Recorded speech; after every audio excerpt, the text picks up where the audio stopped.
Big boss का एक offer आया।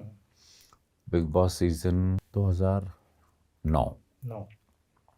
2005 में तो पंडित जी बताए ना बिया कब हुई ने ब्लॉकबस्टर, फिर वहाँ से मैं बहुत बड़ा सुपरस्टार बन गया।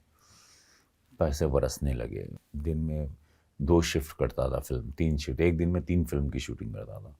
मैं साल में 17 फिल्में करता था। तो वो करते करते एक थक गया था, मतलब दिन रात काम करके एक इंडस्ट्री बनाना था मुझे। आज 1 लाख लोगों को रोज़गार मिल रहा है भोजपुरी से, तो उसके पीछे मेहनत, ब्रेन, मार्केटिंग वो सब हमारी रही। फिर उसके बाद वो बिग बॉस आया। अरशद वारसी इसके एंकर थे, तभी सलमान नहीं थे। और वो उसमें वही ज़िंदगी झंडबा बोले थे।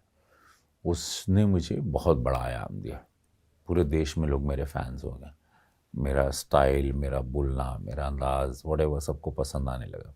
वहाँ से निकले तो हिंदी फिल्मों की लाइन लग गई। मणिरत्नम बुलाए, श्याम बेनेगल बुलाए। रावण फिल्म के मणिरत्नम के साथ, श्याम बेनेगल जी के साथ 2 फिल्म की, वेल डन अब्बा और वेलकम टू सज्जनपुर। फिर हिंदी फिल्में करने लगा। फिर वो सब उछाल आते गया। फिर तेलुगु का भी शुरुआत हो गई 2014 में। कभी पीछे फिर पलट गए। फिर तेलुगु ब्लॉकबस्टर हो गई फिल्में, वहाँ शिवा रेड्डी के नाम से पॉपुलर हो गया।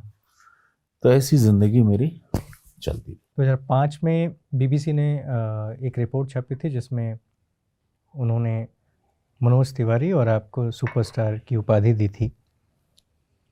मनोज जी के साथ रिश्ते कई बार आपके अच्छे हुए, बुरे हुए। कुछ वाकया, कुछ घटनाएं जो आपको आज भी याद हैं, जो नहीं होनी चाहिए थी। देखिए, जब 2 सुपरस्टार होते हैं तो उनके अगल बगल के लोग उनको अलग से भरते हैं।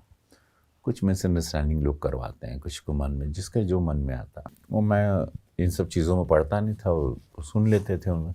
और लोग आपस में भिड़वा देते हैं लोग। उसी में ये कहते हैं ना, 2 स्टार्स भिड़े हैं तो फिर लोग, उसमें प्रोड्यूसर को भी फ़ायदा होता है, वो भी और मार्केट गर्म हो जाता है। तो ये सब इसमें कुछ प्लान्ड मार्केटिंग भी होती है, कुछ झूठ होता है, कुछ सच होता है।